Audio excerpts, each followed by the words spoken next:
Hi friends, welcome to தெய்வாஸ் Nalabagam. இன்னைக்கு தெய்வாஸ் நலபாகத்துல கோயில்கள் எல்லாம் வாங்கி சாப்பிடக்கூடிய அதே போல சுவையில பிரஷர் குக்கர்ல சக்கரை பொங்கல் எப்படி வைக்கிறதுன்னு நாங்க பார்க்க போறோம். ஃபர்ஸ்ட் சக்கரை பொங்கல் பண்றதுக்கு நான் 1 கப் அளவுக்கு பொங்கல் பச்சரிசியும் அதுக்கு 1/4 கப் அளவுக்கு பாசி பருப்பும் எடுத்திருக்கேன். இந்த ரெண்டையும் நல்லா தண்ணி ஊத்திட்டு நல்லா 2-3 டைம் வாஷ் பண்ணிட்டு நல்லா தண்ணி ஊற்றி ஒரு 1/4 மணி நேரத்துக்கு ஊற வச்சிருக்கேன். இந்த மாதிரி ஊற வச்சுட்டு செய்யும்போது இன்னுமே ரொம்ப நல்லா டேஸ்டா இருக்கும். இப்போ தண்ணி எல்லாம் வடிச்சிட்டு இப்போ இதை ஒரு குக்கர்ல சேர்த்துக்கலாம். சேர்த்தாச்சு. இப்போ இதுக்கு தண்ணி சேர்த்துக்கலாம்.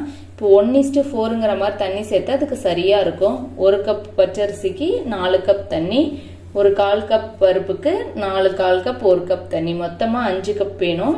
இதுக்கு நான் 1/2 கப் அளவுக்கு மட்டும் பால் சேர்த்துட்டு மீதி 4.5 கப் அளவுக்கு தண்ணி சேர்த்துக்கிறேன். இப்போ மொத்தமா 5 கப் உள்ள சேர்த்தாச்சு. இப்போ நல்லா ஒரு வாட்டி நல்லா கலந்து விட்டுக்கலாம்.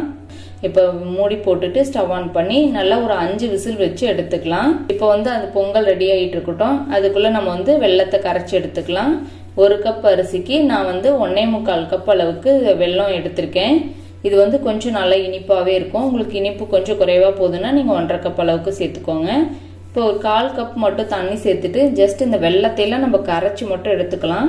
ஏன்னா அப்பதான் அதுல இருக்கிற மண்ணு தூசி எல்லாம் நம்ம ஃபில்டர் பண்ணி சேர்த்துக்க முடியும். அப்படியே சேர்த்துட்டோமா அதுல நிறைய குப்பை தூசி எல்லாம் இருக்கும். அதனால இந்த மாதிரி நல்லா கரைச்சி மட்டும் எடுத்துக்கலாம். இது பாகு பதம் எல்லாம் எதையும் நம்ம காய்ச்ச தேவையில்ல. இப்போ ஒரு கடாய் வச்சுட்டு சூடு பண்ணிட்டு இதுல 2 டேபிள் ஸ்பூன் அளவுக்கு நெய் சேர்த்துக்கிறேன். இந்த முந்திரி திராட்சையை வறுத்து எடுத்துக்கலாம். ஒரு 1/4 கப் அளவுக்கு முந்திரி எடுத்திருக்கேன். சேர்த்துட்டு இதை நல்லா செவக்க வறுத்துக்கலாம். இந்த முந்திரி திராட்சையோட அளவுகள்லாம் நம்மளுக்கு எந்த அளவுக்கு கூட குறைவா வேணுமோ அதுக்கு தகுந்த மாதிரி நம்ம சேர்த்துக்கலாம். இவ்வளவுதான் அப்படிங்கிறது கிடையாது. நமக்கு பிடிக்கும்னா இன்னும் அதிகமாகவும் சேர்த்துக்கலாம். இப்போ முந்திரி வறுபட்டுருச்சு. இல்ல ஒரு 1/4 கப் அளவுக்கு திராட்சையும் சேர்த்துட்டு நல்லா இதை வறுத்துக்கலாம். முந்திரி திராட்சை நல்லா வறுபட்டுருச்சு. நம்ம பொங்கலும் நல்லா ப்ரெஷர்ல ரிலீஸ் ஆயிடுச்சு. ஓபன் பண்ணிக்கலாம். நல்லா சூப்பரா அழகா மலர்ந்து நல்லா குலைவா வெந்து வந்திருக்கு. இதை நல்லா ஒரு வாட்டி கலந்து விட்டுக்கலாம். இது கலக்கிறதுக்கு முன்னாடி நல்லா 1 டேபிள் ஸ்பூன் அளவுக்கு நெய் சேர்த்துக்கோங்க. அப்போ நல்லா அந்த வாசம் நல்லா சூப்பரா இருக்கும். அந்த டெக்ஸ்சரும் பொங்கலோட டெக்ஸ்சரும் ரொம்ப நல்லா சூப்பரா இருக்கும். நெய் சேர்த்துட்டு கிளறும் போது நல்லா 2 வாட்டி நல்லா மசிச்சு கலந்து விட்டுட்டு இப்ப நம்ம கரைச்சி வச்சிருக்கிற வெள்ளத்தை நல்லா வடிகட்டிட்டு உள்ள சேர்த்துக்கலாம். இப்ப ஸ்டவ் ஆன் பண்ணி நல்லா குறைவான தீயிலே வச்சுக்கோங்க. நல்லா வச்சுட்டு நல்லா இந்த வெல்லம் சாதம் எல்லாம் நல்லா ஒண்ணு சேர்ந்து நல்லா கலந்து விடுங்க.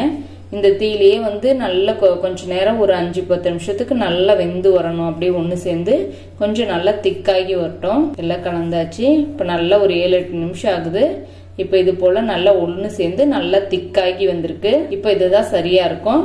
இப்ப இதுல நம்ம ஒரு 1/2 டீஸ்பூன் அளவுக்கு ஏலக்காய் தூள் சேர்த்துட்டு கூடவே நம்ம வறுத்து வச்சிருக்கிற முந்திரி திராட்சையும் அப்படியே இந்த நெய்யோட சேர்த்து உள்ள சேர்த்தரலாம்.